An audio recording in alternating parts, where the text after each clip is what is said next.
Hello and welcome to the 4th BS report. Presented by Self-Aid, this show is now officially sponsored by procrastination and powered by anxiety-fueled awesomeness. I am your host Narayn. Now I have been off for a week and I assure you that it was not by design. As you can probably tell, I am now in a new place with a new setup because I have moved to a different city to attend college in person. While I did accommodate for the move, I did not accommodate for a social life or a group of friends who all appear to be involved in a global conspiracy to shut my YouTube channel down forever, condemning me to a life where I cannot post my semi-informed, half-coherent thoughts about global geopolitics using a variety of jokes, memes, clips, sounds, voices, and overall. The point is this. Last week I had a really cool piece planned out. It was going to start off with an update on the Russia-Ukraine story of the previous BS report. It came out on the 13th. If you have not seen it, please check it out. And after the update, I had an entire thing about sustainability in sports. You see, the reason I had chosen this topic was that this video was initially supposed to come out on the 20th of Feb, which was the last day of the Beijing Olympics. Now, while I did shoot the segment, I couldn't squeeze the time to edit the video because one of my stupid friends had a stupid birthday and she wanted me there with her because it is an important day and she wanted to celebrate with her loved ones and spend time with us because she loved us and blah blah blah blah blah. Point is, if you think about it, it is her fault that there wasn't a video last week. Okay, it's kind of my fault. Fine, it's completely my fault. You're happy, Mr. Truthy McTrutherson. However, the benefit with delays is that you can give up to the Be more articulate when you speak to the children. Yes, sir. I will make better mouth. up-to-date information. As you are going to be able to tell, my analysis in the previous report was proved patently wrong, and this delay gives me a chance to set the record straight. So here we go.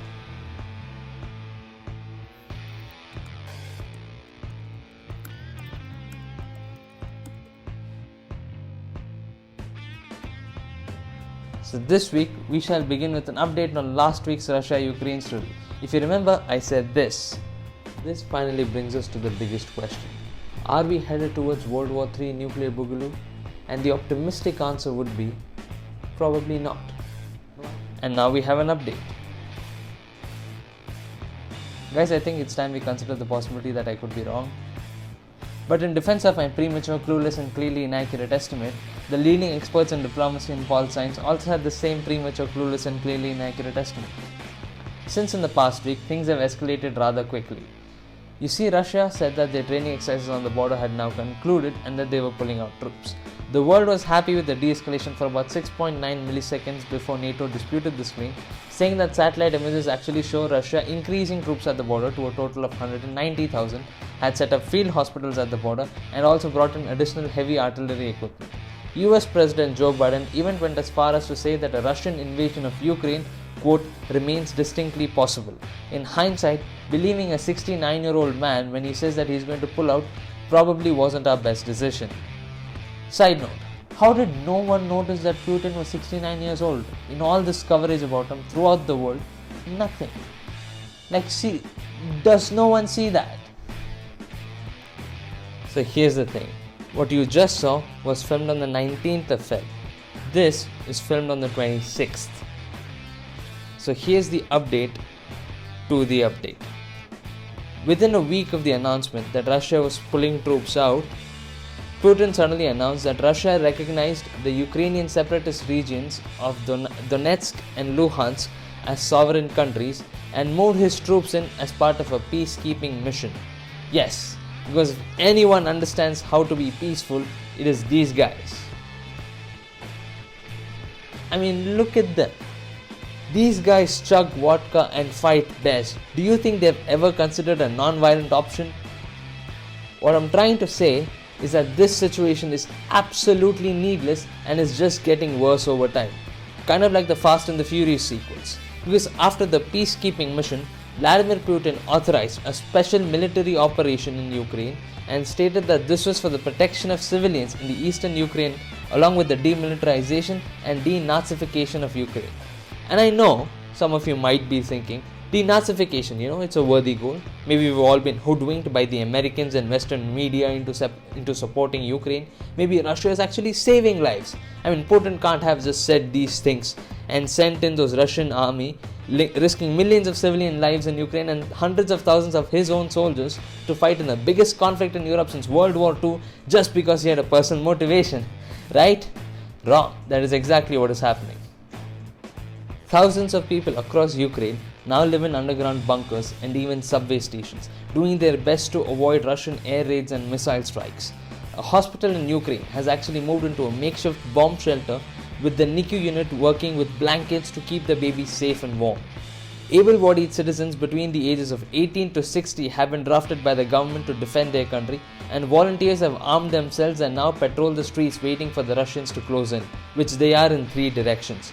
Hundreds of people are already dead, and all this suffering and pain to satisfy the narcissistic ego of one man. Granted, he's a hottie, but that is beside the point. Despite all this, Ukraine still stands strong. A Ukrainian officer defending an island in the Black Sea refused to surrender, telling the incoming Russian warship to go f*** yourself before he and his entire team were wiped out. One Ukrainian woman told a Russian soldier to put sunflower seeds in his pocket so that they could grow when he dies. Finally, despite numerous offers from ally countries, the president of Ukraine and certified legend Volodymyr Zelensky has refused to leave the country, saying that his country needs ammunition and not a ride. The point is this: Ukraine needs help. It needs strong allies, and pressure needs to be built on Russia to completely withdraw. And while sanctions have been placed, unfortunately, it cannot have an immediate impact on Russia's economy or on Putin's personal finances, especially considering they remain largely unknown. Armed conflict is always unpredictable and is ridiculously easy to escalate. For this carnage to stop, something very big has to happen very soon. A UN Security Council resolution condemning the invasion was voted upon, where India, China and the UAE abstained, while Russia naturally vetoed the entire thing. Again, I can feel your anger and disappointment, but let's be real. India was never going to vote against Russia. I mean, why would you ever argue with a guy who literally sells you all your guns? But like this is Sparta, here's the kicker. Right now, the situation is so bad that people are worrying this is just the beginning of a trend. People all over the world are now concerned about Taiwan. Taiwan is a small island off the coast of China. It is a self-governing political entity and is a place that I am legally forbidden from calling a country. According to China, Taiwan is part of its jurisdiction and the giant openly stakes a claim to the land, despite having a different government, leader and constitution. While an imminent attack and or invasion on the island seems extremely unlikely, China has been getting more and more aggressive in recent times, openly violating Taiwan's sovereign airspace and amping up their rhetoric. Taiwan's Foreign Minister Joseph Wu has said China may think about using military action against Taiwan at any moment. While concerns are deep and rising, the threat doesn't appear to be imminent, with the democratically elected Prime Minister of Taiwan saying that the situations in Ukraine and Taiwan are, quote, completely different. What I'm trying to say is, fix it! And fix it now! Look at me! I can't fight a war! I can't do a single push-up! You think I can be drafted? I have to set 5 alarms each morning to wake up. It ain't gonna happen. Leave me alone. On that happy note, that's it from me this week. Stay tuned, and if we make it out of this mess intact, please like, share and subscribe. Goodbye, thank you, and I love you.